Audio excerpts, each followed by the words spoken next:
Magandang hapon po sa inyong lahat. And pwede isa pang yung victorious na palakpak. Yung praise and worship po natin, blessing na agad no? Amen? Yung praise and worship pa lang natin, kinakausap na tayo. From time to time, yun lagi si Lord sa atin, lagi natin kasama. Amen? And as I look at you, each and every one of you, parang hindi kayo binagyo no? Parang lalo pang gumanda, tsaka gwapuhan no? Taas ang kamay naman yung mga pinagpalang anak ng Diyos. Amen. So, we will continue for this month's theme, which is titled, The Wonders of Grace. Amen? Sino po nakakaalala nung unang topic natin? Wala. Ano yung unang topic? From pain to praise. Yung second week, ano po? Yun. Part 2. Amen. Amen. So this afternoon po, ang pag-usapan naman natin is all about chances. No? The God of all chances. Amen po? Amen. Niniwala ba tayo dyan? Amen. So, pag mga chances, di ba? Madalas, ano yung mga naalala nyo kapag ka mga chances? Ay, last chance agad. Wala na, finish na. Last chance agad. May papaalala ako sa inyo, pero hindi ko alam kung lahat makaka-relate. Siguro medyo doon sa mga a little bit middle age. Pero, let's see. Di ba? Isa yan sa mga movies nung araw na nagpakilig sa lahat no? Di ba? Bata-bata pa ako dyan. May buhok pa rin. Parang eyebag lang yata ang nagaya ko dyan. Amen. So, tingnan natin. Maraming yan Maraming, sino nakakaalala ng mga linyahan dyan? With feelings naman, with feelings. Sino volunteer? Volunteer. Diba? Volunteer. Sana kaya kong sabihin na masaya ako para sa iyo. Diba? Na masaya ako para sa inyo. Sana kaya ko. Sana lang talaga kaya ko. Pero hindi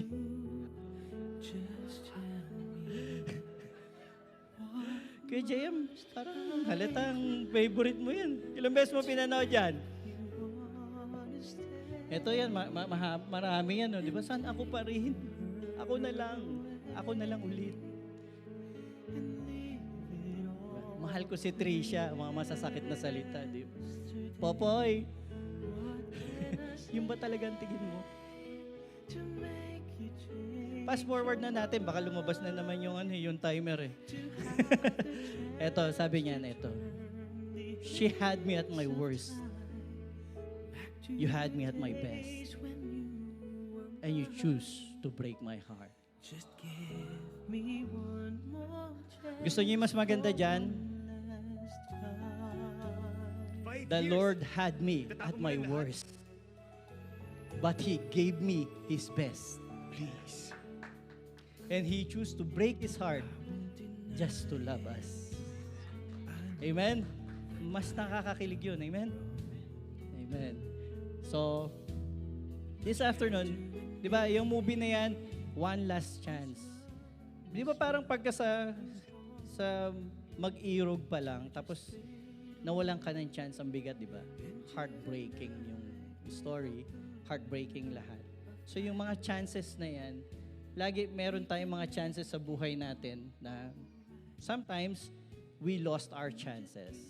But don't worry, because God is the God of all chances. Amen? So, hindi yun yung moving pag-uusapan natin. Ito yung moving pag-uusapan natin. Samson and Delilah. Pero alam niyo kung kailan yung movie na yan?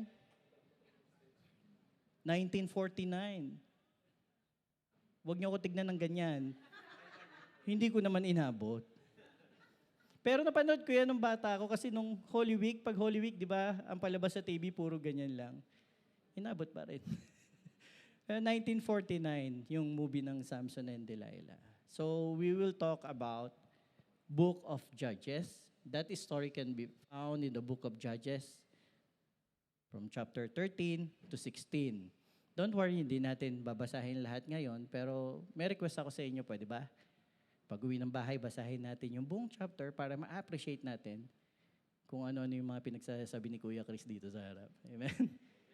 Let's pray. Lord, hallelujah, Father God, thank you. Thank you so much, Lord. Again, thank you because alam namin that you never ran out of any chances for us because you are the God of all chances. Father God, we never deserve anything from you, but you have given everything that we don't deserve because of your grace, because of Jesus Christ. Father God, we pray this afternoon that nothing will ever be declared but your love for us, your blessings for us, and what you have in store for us. Father God, the song earlier says, victory, the battle belongs to you. We praise you for that, Father God. We believe that, and pinanghawakan namin yan. In Jesus' name we pray. Amen. So sa Book of Judges, ang main story, di ba, si Samson. So si Samson yung pag-uusapan po natin. Amen? Naalala niyo yung last story ko is about Judas, no? Suwail. Ngayon si Samson, Suwail din. Di ba? Yan po kasi ako nakaka-relate sa mga Suwail. Pero praise God kasi, of all, nung kabataan natin, di ba, when we speak about Samson, ang nakikita natin, hero, di ba? Isa yan sa mga superheroes ng Bible. Isa siya sa mga, kumbaga matatawag natin Avenger kasi talagang, kumbaga, powerful, di ba? Malakas. Siguro mga ganung klaseng katawan si kagaya kay Kuya Mark. Medyo konting ganito. Sumikip yung polo eh. Pero ano yan eh, umurong 10 dirhams kasi bili ko rito eh. Sabi pan-summer, di ba? Na galing po yata to kay Kuya Kim. Story of Samson. So pag Samson talaga, yun na naiisip natin, superhero, di ba? Mahaba buhok, di ba? Maganda katawan, and kaya lahat. Kaya, kumbaga ideal ano ba to, masculinity na example. So that is Samson. So tingnan natin briefly kung ano yung mga laman nun 13 to 16. Meron po tayong mga ibang key points dito, so we'll talk about his story. In summary. So una po, yung purpose. Let's read from the verse, sabi dito, from verses 1 to 3 ng chapter 13, sabi diyan, again, the children of Israel did evil in the sight of the Lord. Yung mga Israel talaga, no? Palagi yan, paulit-ulit sila, di ba? So, dyan pa lang, chances na agad, no? Nakita na natin yung chances na binigay ni Lord. And the Lord delivered them into the hand of the Philistines for 40 years. Favorite talaga yung 40, no? Sino mga 40 years na rito? Don't worry. So, 40 years na, okay na yung victory din kasunod. Amen? Now, there was a certain man from Zorah of the family of the Danites whose name was Manoah, and his wife was, barren and had no children. So, na-explain na ni Pastor Chis sa atin kung ano yung mga barrens nung araw, di ba? Sabi nga, so, another ano na naman, una, yung did evil in the sight of the Lord, tapos barren. So, kumbaga si Lord, ang business niya talaga dun sa no? Di ba? Yung mga undeserving. So, yung barren nung araw, cursed yan. Sila-sila lang naman yung puro undeserving doon, pero sila-sila yung nag-imbento ng mga curses, di ba? Cursed. So, yung pagdating ni Samson is the same as how it was blessed with Sarah. Amen?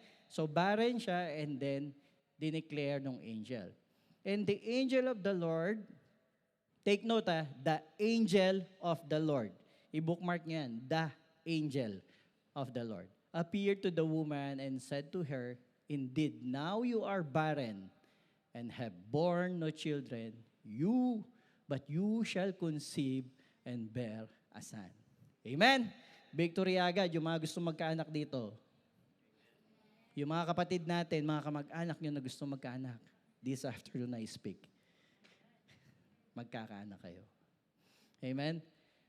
And, continuing, now therefore, please be careful not to drink wine or similar drink and not to eat anything unclean. O, di ba, yung anghel, parang doktor. Di ba pagka magbubuntis, huwag kayo inom ha. Huwag ka mag-iyosi. Huwag ka kakain ng unhealthy. Di ba? Kung titignan natin yung law, sometimes the law was given to us. It's not for the benefit of God, but it is to protect us. Amen? So, kita mo, hindi ganyan, pero nung araw kasi may tinatawag dyan, kumbaga parang panata. And no razor shall come upon his head, for the child shall be, a Nazirite to God from the womb, and he shall begin to deliver Israel out of the hand of the Philistines. So, Nazirite si Samson. Amen? So, ano ba yung Nazirite? Nazirite, sabi dito sa Wikipedia, in the Hebrew Bible, a Nazirite or a Nazarite, Hebrew Nazir, is a man or woman who voluntarily took a vow which is described in Numbers 6, 1-2. Second assignment po, pag-uwi sa bahay, pwede ba natin basahin ulit yung Numbers 6, 1-21. Para po ma-appreciate natin yung buo ng story. So, Nazirite si Samson. Yung mga panahon natin ngayon, di ba meron mga ganyan? Yung mga pinanganak na parang, yung tawag nila, i-dedicate or sabi, ipinanata. Mas maano yung salita na pinanata. Meron ako mga kilalang ganun, and even when I was a child, nung araw, ipinanata ako ng mga magulang ko kasi nga, nung bata ako, sakitin daw ako. Ngayon, nung lumaki, nung nagbinata, sabi nila, sana pinabayaan na natin. Bata, pinindot na natin yung, yung ilong. Joke lang po yun. Pero ganun nga kasi, madalas, di ba, yung sa ating mga traditional na paniniwala, ganun. May parang ipinapanata mo yung bata. Amen? So, yun yung story ni Samson, yun yung purpose niya. Ano yung purpose niya? Balikan natin, yung purpose niya rito, deliver Israel out of the hand of the Philistines. Amen? So, kumbaga, deliverer siya. Deliverer. Amen? So, yun yung purpose niya. Second, yung gift. Ano yung gift kay Samson? Makikita natin sa 24, verse 24 ng chapter 13 pa rin. So, the woman bore a son and called his name Samson. And the child grew, and the Lord blessed him, and the Spirit of the Lord began to move upon him. At mahane dan between Sora and Eshtaol. Mga kapatid, ang gift ni Samson is the Spirit of the Lord. Hindi yung strength, hindi yung buhok. But the gift is the Spirit of the Lord. Ano yung good news natin dito? You have the born-again Spirit of the Lord in you. Amen? So kung ano yung gift ni Samson, meron din kayo nun. Di ba? Kung ayaw nyo ng Samsung, iPhone. Pwede rin yun. Pero gift. Mas maganda yung pag-gift. Amen? Wrong decisions. Ito yung kumbaga significant sa story ni Samson. The reason why sometimes Samson is, kumbaga, ang hirap niyang gamitin sa preaching, ang hirap niyang ipaliwanag kasi marami siyang error eh. Marami siyang palpak. So si Samson hanggang ngayon, di ba, parang na-judge naming mga preacher, hindi namin masyadong nabibigkas. But you know what? Pag full grace pala yung tinignan mo, every ugly or the ugliest, the worst story that we can see, you can still see the glory of God, which is Jesus Christ in every story. Amen? Gusto niyo malaman yung mga wrong decisions niya? Ito yung wrong decisions. Judges 14:3. Then his father and mother said to him, "Is there no woman among the daughters of your brethren or among all my people that you must go and get a wife from the uncircumcised Philistine. And Samson said to his father, get her for me, for she pleases me well. Ito yung panahon na namasyal si Samson, napunta dun sa lugar ng Philistine, sa Timna, may nakita siyang chika babes, wow. Di ba? Nakakita siya ng babae. Nagandahan siya, na-attract siya, and gusto niya. Di ba madalas sa buhay natin, ganun tayo, gusto natin.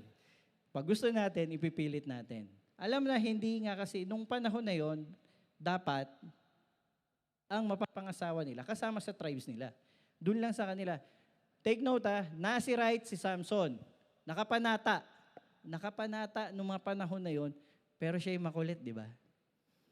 Yung panata sa kanya, dapat straight talaga yung linya niya eh.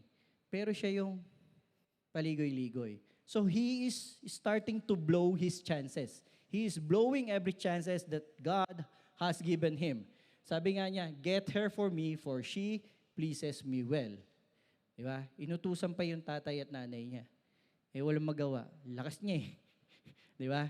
So, natuloy. So this is yung unang wrong decision niya. Pinilit niya yon. Pinilit niya, so nagkaroon, after that, yung decision niya na yan, nagkaroon ng gulo. Diba? Nagulo na naman yung buhay niya and kailangan niyang mapalaban na naman because of that. So that is one wrong decision niya sa buhay. Second wrong decision sa verses 8 to 9, sabi niya, after some time, when he returned to get her, he turned aside to see the carcass of the lion. And behold, a swarm of bees and honey were in the carcass of the lion. He took some of it in his hands and went along eating. When he came to his father and mother, he gave some to them, and they also ate. But he did not tell them that he had taken the honey out of the carcass of the lion. Yung carcass of lion, ibig sabihin yung patay, yung bangkay ng leon. By the way, yung leon na yan, siya pumatay dyan. Nung papunta siya dun sa lugar na yun, pinatay niya yan na parang pumigalang ng daga. Ganun niya pinatay yan. Nung pabalik siya, nakita niya, okay din yung beast no? Yung beast nagbahay dun sa bangkay ng leon. While nung araw, isa sa mga batas ng Nazirite, yun nandun sa Numbers, hindi sila pwedeng maging near man lang sa bangkay, sa patay. Kahit ang patay magulang niya, kahit ang patay kapatid niya, or kahit ang patay ang asawa niya, hindi siya kailangan maging near doon. Kasi kung hindi, dudumi siya. So si Samson, kinain pa, di ba? And nag-take home pa. Sharon Cuneta rin to si Samson eh. Di ba? Nagbalot, nag-uwi. Inuwi niya sa magulang niya, kita niya hindi niya sinabi kasi nga, alam niya bawal yun. Inilihim niya. Sino sa atin dito mailig gumawa ng bawal pero ng lihim? Lahat tayo po. Ako na nga una nagtaas ng kamay pero ako lang yata eh. Pero hindi, okay lang, hindi ko naman pinatataas yung kamay niyo. Pero lahat tayo, di ba? Minsan, madalas may nagagawa tayo. Kasi kapag nakakahiya, pag alam mong bawal at nagawa mo, itatago mo talaga nakakahiya, di ba? Pero it is a wrong decision. You know it's a wrong decision. Samson has a wrong decision in his life, but look at this. Did God change sa buhay ni Samson? Siya lang yung pabago-bago. Ipinanata siya nung bata siya. Ang sabi nung anghel, ipapanata niyo siya, siya'y magiging Nazirite. But I think it's the other way around. So we're going there, di ba? It's the other way around. Hindi si Samson at saka yung magulang niya yung nagpanata. But it is God who has been loyal sa kanila and true to His promises. Amen? Another wrong decision. Sa wrong decision, dami, no? Konti lang yun, yung purpose, konti yung gift, pero wrong decisions, ang dami. Kasi bakit? Ganyan po tayo eh. Mas marami tayong sablay kesa sa okay. Kaya po kailangan talaga natin yung biyaya ng Panginoon. Now, she had wept on him the 7 days while their feast lasted. And it happened on the 7th day that he told her because she pressed him so much, then she explained the riddle to the sons of the people. Ang background ng story na to, meron siyang Kasi yung 7 days na yan, alam niyo kung gaano katagal 7 days, alam niyo kung ano yung 7 days na yan? Stag party niya yan. Stag party yung, ano ba yun? Bachelor's party niya yan. Party ng mga, kaya nga maraming kalalakihan dyan, mga 30 na kalalakihan nandyan, nagpa-party sila 7 days, no? May susunod na kaya tayong magpa-party rito. Meron na ba? Meron na. Hello? May magpa-party. So, bachelor's party yun for 7 days. Habang nagba-bachelor party, syempre, kasiyahan, katuwaan, nagbigay siya ng riddle. Payabangan eh. Normal na mga lalaki, di ba, payabang? Pagka nahulaan nyo to, bibigyan ko kayong lahat. Kayong 30, bibigyan ko kayo ng mga garang damit. Walang makahula nung riddle niya. So, ganun. Ito yung weakness ni Samson. Yan yung babae sa team na, ha? Hindi si Delilah yan. Yung babae sa team na yun, nagustuhan niya. Ang sabi sa kanya, nilambing-lambing siya. And bumigay po si Samson, sinabi niya kung ano yung sagot doon sa riddle. Di ba madalas ganyan po tayo? Nai-squill natin yung sarili natin. Yung sabi nga, ang isda nauhuli sa bibig. Amen? So, ganun yung nangyari po sa story ni Samson, sinabi niya. And then, nahulaan. Ngayon, nung mahulaan, edi, kailangan niyang panindigan yung sinabi niya na 30, yung bibigyan ko kayo magagaran damit. Magaling si Samson. Nagpunta sa ukay-ukay. Doon niya binili ng damit. Ba't ukay-ukay? Used yung damit eh. Alam niyo kung saan niya kinuha? Doon sa kabilang tribo. Pinatay niya yung 30 puro na nakadamit na magaganda. Tapos yung damit noon, ibinigay niya doon sa 30. Mautak ano? Mautak na, magulang pa, di ba? Amen? Ganyan po si Samson. Yan yung mga wrong decisions niya. Ngayon siya ay napapahamak. About wrong decisions, sometimes we make wrong decisions and then we have to act on that wrong decision from time to time, mali sa mali. So nakita mo, mali rin yung isinagot niya. Pinanindigan niya nga yung pangako niya, pero kailangan niyang pumatay ng 30 for that. So nagigets nyo na, ganun yung buhay ni Samson. Tambay. Parang parang yung kapitbahay nyo lang, no? Parang yung nagsasalita sa harap nyo. Di ba? Judges 16:4. Ito pa isa. Afterward, it happened that the love of the woman in the valley Sorek, whose name was Delilah. Ito yung isa sa pinakamalaking wrong decision niya.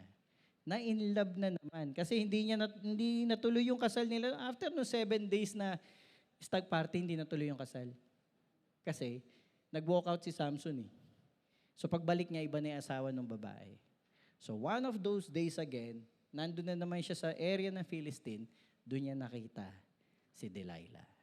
And this struck him hard. So kumbaga ito yung beya ni Samson. Ito yung basya niya. Di ba? So ito yung niya, love of his life. So na-in love siya. Masasabi mo ba ngayon sa mga in love dito, nagkamali ka sa buhay mo? Wrong decision. Kahit minsan. Yung totoo. Yung totoo.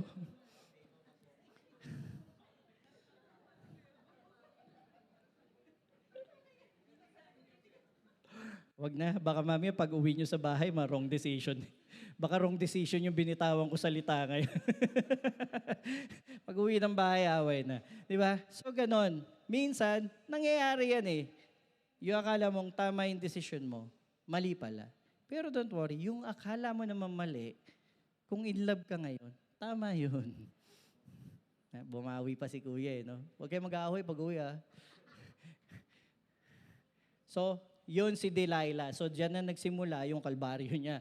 So, sabi dito, that told her in all his heart, ito na si Delilah. So, come short ulit tayo. Si Delilah, pangalawang babaeng nakapagpaamin sa kanya ng sikreto. Yung mga babae dito, napaamin nyo na ba yan? Yung mga girls dito, napaamin nyo na ba yung mga partner nyo? Si Delilah magaling magpaamin, di ba? Ito sabi niya ni Samson, for I have been a Nazirite to God from my mother's womb. If I am shaven, then my strength will leave me, and I shall become weak and be like any other man. Mga kapatid, ba't ko in-underline yun? I, a Nazirite to God from my mother's womb. Mga kapatid, ang error ni Samson dito dalawa. Una, sinabi niya yung sekreto. Pangalawa, he brag about it. Itinaas niya yung sarili niya. Sinabi niya, I have been a Nazirite to God. So he is the one giving favor to God from my mother's womb. Amen. So, the wrong decision that he made, he has told the secret. Second, he has claimed that all his power is coming from his dedication, not the dedication of God to him. Amen? So, nagigets nyo? Marami tayong ganun, di ba? Dati, nung araw, praise be to God, dahil now we know the message of full grace. And everything belongs to the Lord. The battle belongs to the Lord. Amen? Every battle that we have right now belongs to the Lord and doesn't belong to us anymore. And that only we can assure every victory that we have. Amen? So ngayon, ang nangyari, then she lulled him to sleep, si Delilah to, on her knees, and called for a man, and had him shaved off. Mga kapatid, inahit. Inahit. Yung mga istorya, akala ko ginupit lang. Dito, inahit. Di ba? Sabi kong, in short, kinalbo. Taas ang kamay, mga kalbo. Kinalbo. Kaya naman pala ng hina eh.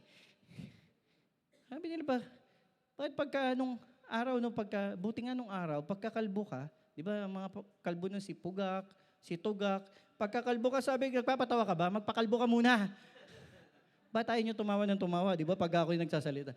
Magpakalbo ka muna. Nung araw kasi, pagkakalbo ka, komedyante ka lang. Pero ngayon, Fast and Furious, transporter, di ba? Ngayon, pagkakalbo, bida na. Nung araw, komedyante. Di ba? Ang mga kontrabida ngayon, yung may buhok. Ba tayo nyo mag-agree? So ngayon, and she began to torment him, and his strength left him. Nung mabasa ko to, sabi ko, pahaba na kaya ako ng buhok. Kaya pala minsan parang nanlalambot ako. Nasa buhok ba talaga yung sekreto? Alala ko to, kinalbo. Isipin mo, nung kinalbo siya, ang masakit dyan, yung kumalbo sa kanya. Betrayal na naman to. Amen? So, what do we see here? It is a shadowing, no? Foreshadowing of the Lord Jesus Christ. Jesus Christ was betrayed by his dear friend. Si Samson, mas medyo direct yung broken-hearted niya rito. Di ba? Isipin mo, kunyari yung katabi mo, i-betray ka bigla ngayon. Di ba? Natutulog ka, hatawin ka ng frying pan. O natutulog ka, kalbuhin ka, di ba? Kagaya nangyari dito, kinelbo. Kaya sabi ko nga, naalala ko ngayon si Samson, syempre broken-hearted siya, di ba? Kasi ang nag-betray sa kanya, yung mahal niya, and kinalbo siya. Naalala ko tuloy itong nakikita ko sa Facebook na to. Sabi nila, pag maikli daw ang buhok, broken-hearted. Kawawa naman yung mga kalbo. Durog na durog. Related ba ito doon sa pagbilang po paminta? Yung wasak. Hindi durog wasak. Di ba? Durog na durog. So si Samson, imagine si Samson nun, di ba? Akala niya okay siya eh. Nagtiwala siya, di ba? Nagtiwala siya. So na-betray siya ngayon. Ito nangyari sa kanya. Wrong decision. So yung wrong decision niya, ano nangyari? Nayari siya ngayon. Naalipin siya. Mga kapatid, we have done so many wrong decisions in our lives na na-enslave po tayo. Amen? Na hanggang ngayon, minsan nagmumulto pa rin sa atin yung wrong decision na yun. And minsan hanggang ngayon, nagbabayad pa rin tayo. For example, loan, credit card. Yan yung mga madalas na wrong decision. Lalo na ngayon, mabilis na. Iginaganon na lang. Sa telepono, mas pinabilis ngayon, di ba? Kumbaga, tap-tap na lang. Mga isa sa mga wrong decisions na ang haba nung multo, ang laki nung, di ba? Ilang taon. So, ganun yung nangyayari. Ngayon, coming to the climax ng story ni Samson, the power. Ano yung mga power niya? He tore a lion with his bare hands. You can find it on Judges 14:6. Tingnan nyo na lang yung mga verses. Total, babasahin nyo naman, mami. Babasahin nyo ba talaga? Pag di nyo binasa, wrong decision yun. Killed 30 Philistines single-handedly. Kamay lang. Wala siyang ginamit. Killed 1,000 Philistines with a donkey's jawbone. Di ba? Yung tira-tira sa bulalo, pwedeng ginamit niyang weapon. 1,000 Philistines. Naalala ko si Pastor dating, kinuwento niya sa yung 300, di ba? Tsaka yung kay Elijah, pinatay niya yung 400 na prophets. 400 lang yun. Yung sabi nga ni Pastor, kahit nakatayo lang yan, di lumalaban, sasaksakin mo isa-isa. Di ba? Meron pa ba? 400 yung sasaksakin mo para mamatay, ang hirap na. Pero ito 1,000, lumalaban. Ang hawak niya, buto lang ng bulalo. Di ba? Buto yung hawak niya, 1,000. Ganyan yung power ni Samson. Amen? Yan yung power niya. Tore the gates of the city with bare hands. Ayan, hinahabol siya niyan. Tinambangan siya nun. Yung istorya na yun, tinambangan siya. Hindi siya muna lumabas. Ngayon, nung wala na siya, sukol na, kailangan na niya lumabas. Yung mga nag-aabang sa kanya, nakita, di ba? Alam niyo naman nung araw, di ba, ang gates ng city, yung pader ng city, matibay yun. Panglaban yun sa mga, sa mga kalaban, sa mga mananakaw. Yung gates of the city, matibay din yung pag sinarayo, wala makabangga doon. Binaklas. Binaklas niya lang na parang pumupunit ng papel sa folder at binitbit niya pa. Palagay niyo yung mga nag-aabang sa kanya, ikaw na lumusob. Hindi Hindi na. Ganun yung power ni Samson. Break ropes and shackles like a burnt flax. Alam niyo yung flax? Di ba yung panglinis natin na ipin? Parang yun lang itinali sa kanya. Sinunog pa. Di ba anong power nun? Ganun niya ba? Putulin. And yung greatest is yan. Collapse the temple of Dagon with his arms. See all of those powers. Mga kapatid, before we end this afternoon, you will know that that same power is within each and every one of you. So that's the story of Samson. Ngayon, shift natin sa story natin sa buhay. What is its life application sa atin? Kung ano yung natutunan natin kay Samson. Or, let's make it better, grace life. We speak life.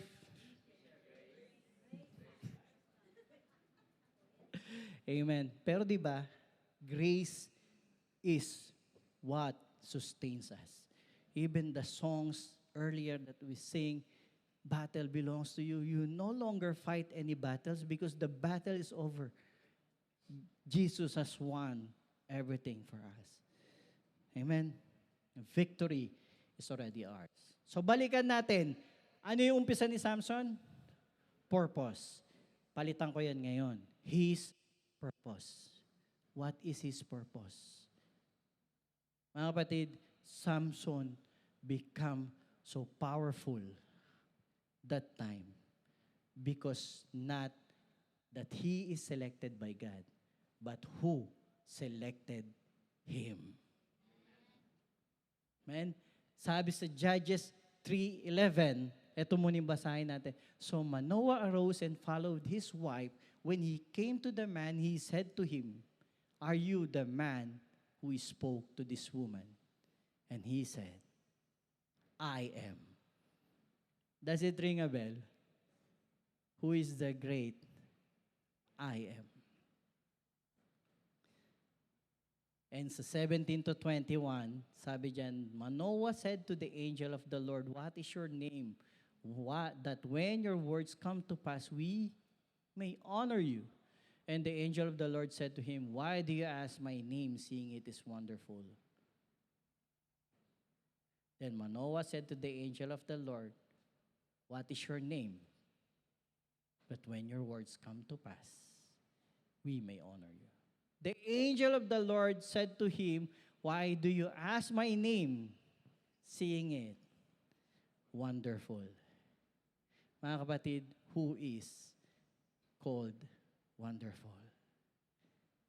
Mga kapatid, Samson is so powerful, extremely powerful, effective, serves his purpose, not because of him, but because who made that purpose and chose him personally.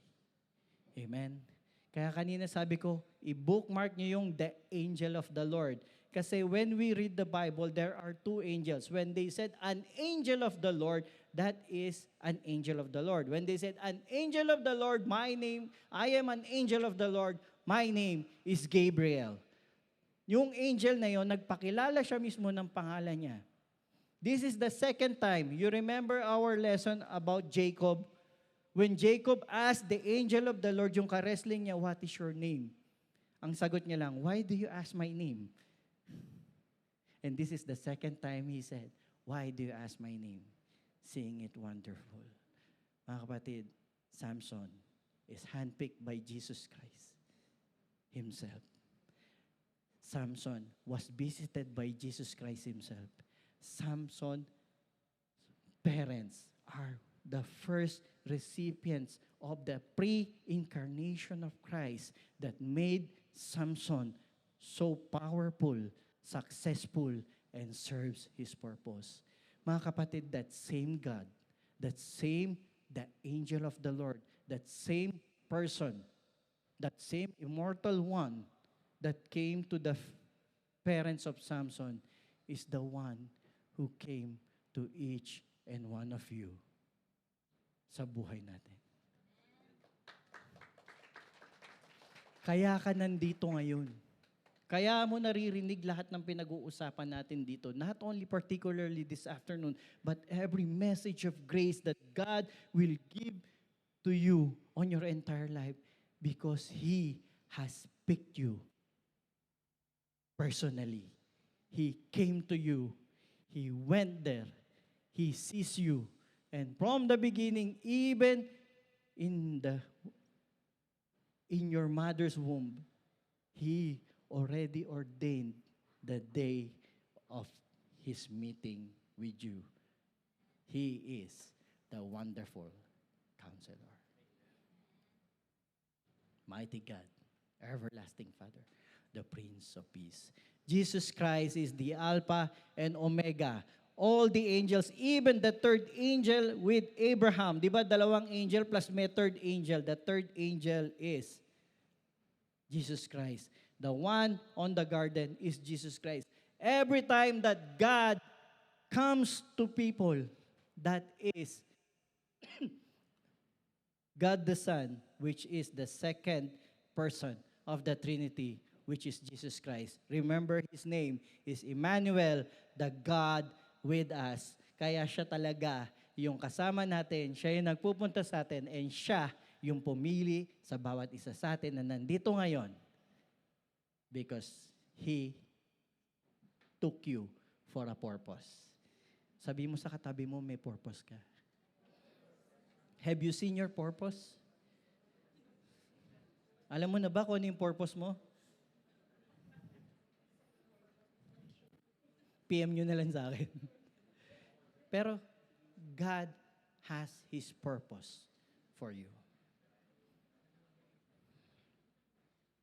Sabi dyan, di ba, on it itself, yung mag-asawa, sinabi nila, we have seen God. Sabi dyan, and Manoah said to his wife, we shall surely die because we have seen God. Ang sagot sa kanya ng asawa niya, nung asawa niya, yung wife niya sabi, if the Lord had desired to kill us, He would not have accepted a burnt offering and a grain offering from our hands. Mga kapatid, this itself foreshadowed the Lord Jesus Christ. They have seen God, we have seen Jesus Christ. We have seen Him with our spiritual eyes. We had seen Him in our hearts. We feel Him every day. We feel Him every week, every time. Pagmulat pala ng ating mga mata. Sabi diyan, He will not accept a burnt offering. Mga kapatid, God did not desire to kill you. Sabi dito, the Lord had desired to kill us. He would not have accepted a burnt offering. Who is the burnt offering? That time, a Nazirite should have a burnt offering. Para sa inyo, sin offering, peace offering, reconciliation offering, atonement. And yung grains na kasama dyan, kasama yun sa peace offering. All of this offering was already done 2,000 years ago by the Lord Jesus Christ for each and every one of us. We have this with us. He has served His purpose so that He can give us the purpose and empower us as powerful as Samson. Kaya paglabas mo rito, see yourself differently. See yourself as God, what God has given you. See yourself on the purpose He has given you. You are here with a purpose. Hindi ka nandito para lang sa kung ano-ano. Hindi ka nandito para maging OFW lang. He will make great things in your life to impact sa lahat ng mga mahal mo sa buhay, sa lahat ng mga kasalubong mo. You will make a great impact. So Romans 8:29 says, From the very beginning, God decided that those who come to Him, and all along He knew who should become like His Son. Kapatid, we are made like Jesus Christ, the beloved one. So that His Son will be the first with many brothers. Kapatid ka ni Lord. Anak ka ng Diyos. Let this verse remind us again na anak ka ng Diyos. Hindi ka basta OFW, hindi ka lang anak ng nanay mo. Anak ka ng Diyos. God loves you more than your parents love you. And having chosen us, He called us to come to Him. And when we come, He declared us not guilty. Sabihin mo sa katabi mo, you're no longer guilty. You are forgiven, di ba? Di ba sa korte, pag sinabi ng judge not guilty, you are pardoned, you are free of that accusation, free of that sin. Free ka na dun sa asunto na yun. Somebody has paid and represented you for that.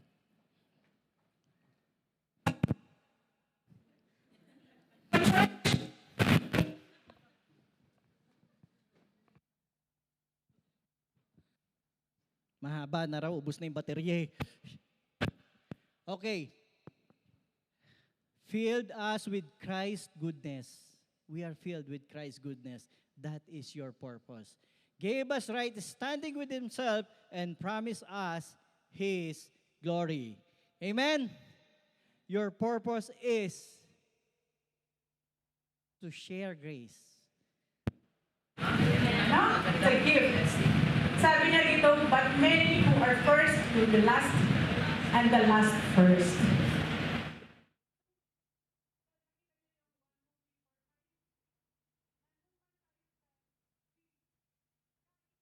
Malapit na yung 6 p.m., yung evening. We have our purpose to share. Hello?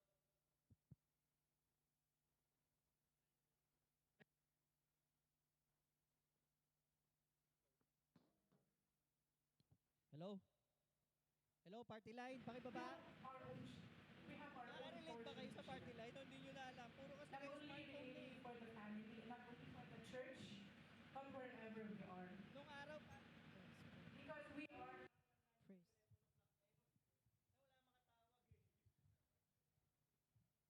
hello? Yun.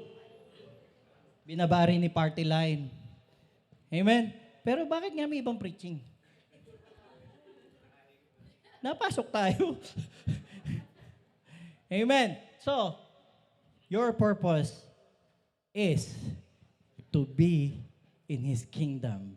And that kingdom we will share to each and everyone and make an impact, a great impact to the lives of your loved ones.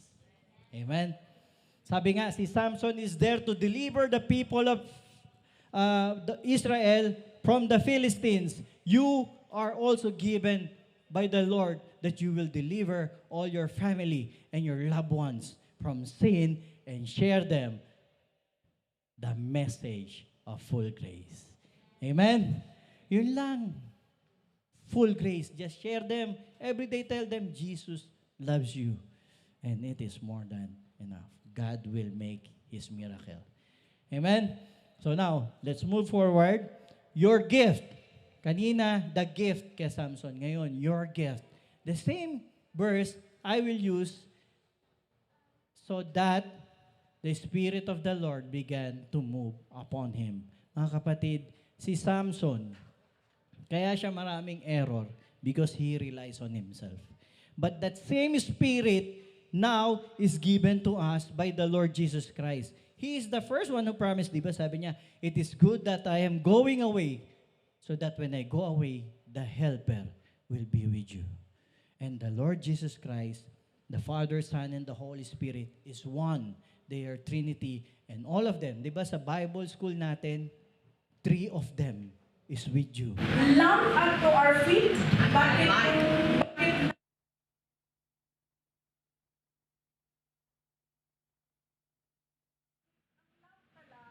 ang word pala dalawa yung hilaw?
Because that Spirit never sins.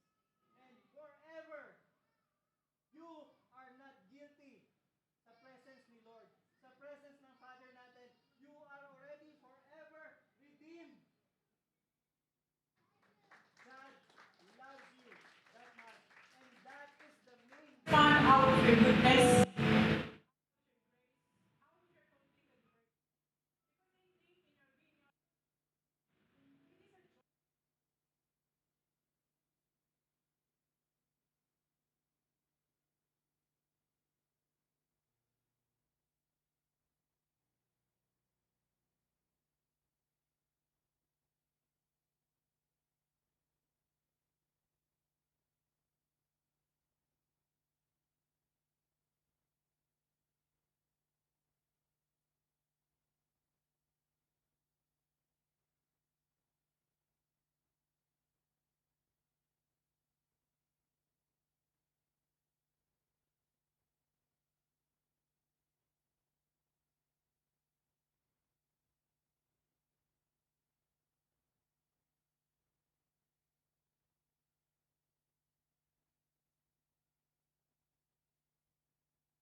God's decision.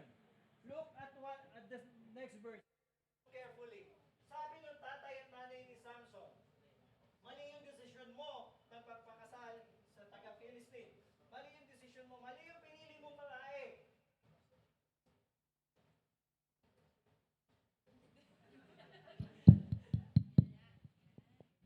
Thank you po. Papasok to sa baba. Mali yung pinili mong babae, sabi nung tatay niya. Yung alam ng lahat na mali.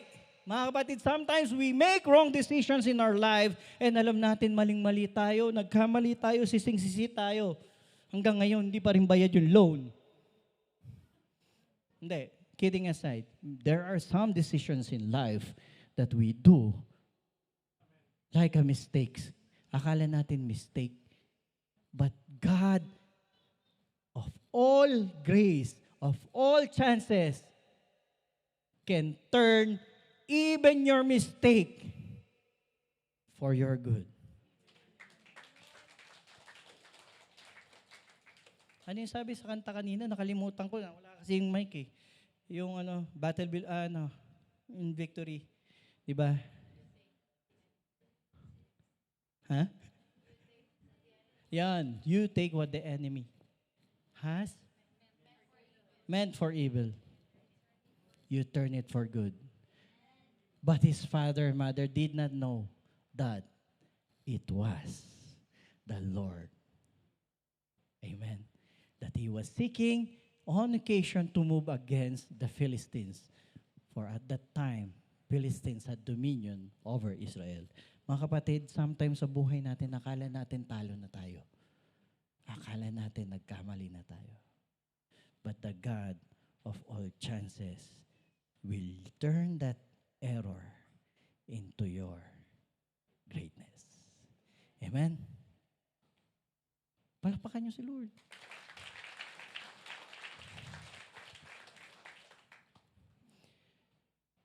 Your power within.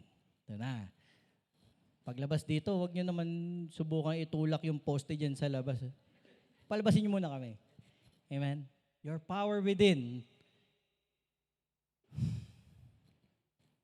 After Samson was captured, dahil nawala yung power niya, all the while he thought his power comes from his hair. Di niya pa kasi ko kilala eh. Pero wala po sa buhok yung kalakasan. Di ba? Wala sa buhok. Sabi dito, half drunk by now, the people demanded, bring out Samson so we can have some fun with him. Mga kapatid, nung nahuli si Samson, ginulpi-gulpi, dinukot yung mga mata, ginawang slave, and now, gagawin siyang laruan at katawa-tawa. Mga kapatid, dun sa buhay mo, yung pagkakamali mo, yung time ng buhay mo na doon ka lugmok na lugmok. Yung time na buhay mo na akala mo pinagtatawanan ka na lahat. Yung time ng buhay mo na akala mo wala ka ng silbi. Yung time ng buhay mo na dahil sa wrong decision mo, akala mo hindi mo na masaserve yung purpose mo. Yung time na mababa ka, that is the time that the Lord is nearest to you.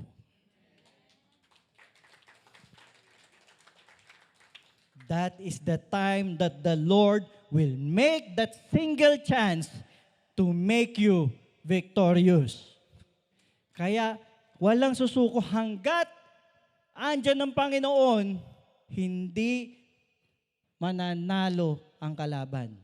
Mali yung hindi pa tapos ang laban. Tapos na.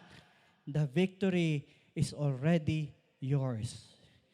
Kapatid, kung akala mo natalo ka nila, akala mo nagawang kanila ng mali, akala nila nanalo na sila, akala nila kaya ka na nilang laitin, nasira ka na nila. That is the time the Lord will show who you are sa mata ng Panginoon.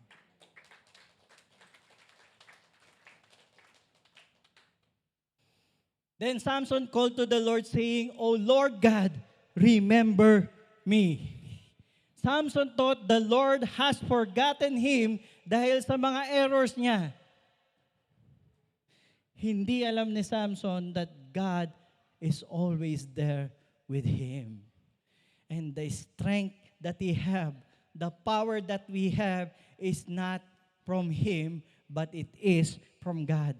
Hindi sa buhok niya, hindi sa mga panata niya, hindi sa mga ginawa niya. Kasi kung sa mga ginawa niya, kung dahil sa panata niya, di ba sa dami ng sinira niyang panata, nag-asawa ng hindi nila kalahi.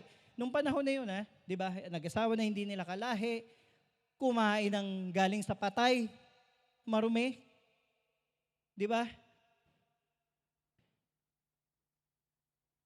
And itinakwil yung, halos siya yung nag-betray sa lahi niya nung sinabi niya yung sikreto niya. Kung doon ang gagaling lahat, di sana hindi na siya nag-survive ng mga earlier stages. But it is not his hair, hindi yung panata niya yung nagbibigay sa kanya ng power, but it is the God that is with him, that is giving him power, all of those power that we have discussed earlier. And that same power is right now with each and every one of you because of the finished work of the Lord Jesus Christ. Sabi diyan, O God, that I may with one blow take vengeance on the Philistines for my 2 eyes. Mga kapatid, lahat naman tayo napanood natin yung Avengers Endgame, di ba? 14 million times.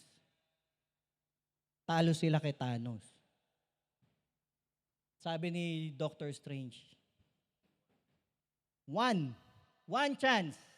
Mga kapatid, sometimes even if you make 14 million errors in your life, there's only one chance, one blow that the Lord will give you and make everything great again sa buhay mo.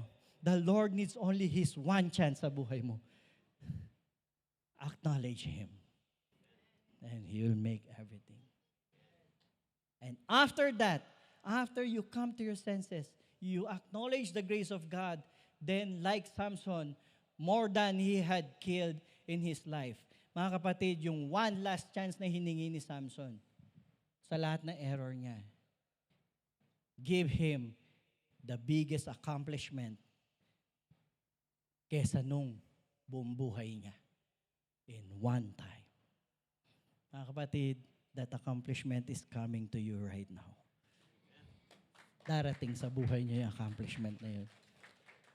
Even if you make so many errors, that will never change the God in you. That will never change the power of God in you. That will make you more. Mga kapatid, kung kanina, di ba, nalugmok ka, sabi nga doon, ginawa siyang katawa-tawa. After that, that is the time God is picking you up and He will make you accomplish more than you have accomplished in your lifetime. Because of the grace of our Lord Jesus Christ. Kalimutan mo na yung mga naging wrong decisions natin. You have made your right decision to accept grace, to receive grace, and to know that you are victorious and child of God through the finished work of our Lord Jesus Christ. One decision against all the wrong decision will make you more than accomplish more than everything that you have accomplished in life. Amen? Sabi po sa 2 Corinthians 12:9, but He has said to me, my grace is sufficient for you. My loving kindness and my mercy are more than enough, always available, regardless of the situation. Regardless of your situation, regardless of who you are, regardless of what you did, it is always available. For my power is being perfected and is completed and shows itself most effectively in our weaknesses. Mga kapatid, all of us are weak, but the power in us is strong and no one can overpower that because It is the power of Christ. Sabi diyan, di ba? Therefore, I will all the more gladly boast in my weaknesses so that the power of Christ may completely enfold me and may dwell in me. Mga kapatid, the power of Christ has been given to us through His finished work. Nasa sa inyo yan. Di ba sabi nga niya, you can tread on serpents and scorpions. Because the same power that raised Jesus Christ from the dead is the same power that the Father has given us through His finished work. Amen? Let's close to this. Sabi nga dyan, Philippians 4:13, alam na alam nyo to, I can do all things through Christ who gives me strength. Mga kapatid, it's not on the I. It's not on the can do. It's not on all things. And not even on our own strength. But it is in Christ who strengthens us. So let's recap. I would like you to remember 6 strong messages we learned from Samson this afternoon. First, God gave you a purpose. Remember that. He has a very, very good purpose for you. God has equipped your purpose. Binigyan ka niya ng purpose, it's still you who will not serve that purpose, but Him in you. Amen? God can change your mistakes into His blessings. Amen? So yung mga pagkakamali natin, don't worry. God never runs out of chances. He will never run out of chances for you. Mahal na mahal ka nun eh. His grace will give you greater accomplishments. Even there is 1,000 times you fail, grace never will. Hallelujah. And these, my friends, are the wonders of His grace. Amen? Let's pray. Hallelujah, Father God. Thank you for this afternoon, Lord. Thank you, Lord, that in all our weaknesses, you made us strong. You made us victorious because of the finished work of your Son, Jesus Christ, our Lord. Thank you, Father God, that even we have done so many mistakes in our lives, many wrong decisions in our lives, your decision prevails. Your decision to love us. Your decision to use that for our greater good. Lord, thank you. All our wrong decisions was covered by your decision to send Jesus Christ to all of us, to redeem us, to love us, and to give us all the grace that we enjoy every day in our lives. Lord, thank you, because your grace is sufficient enough. Thank you, Father God, because your grace is stronger. The more weak we are, the stronger your grace will work for us. Lord, I speak blessings upon blessing, grace upon grace, sa mga kapatid ko na nandito, maging doon sa mga hindi namin nakasama ngayon. Lord, your grace is exceedingly, abundantly, and we claim this. We hold on to this. We will live on this. We will thrive on this. We will speak on this and walk on this.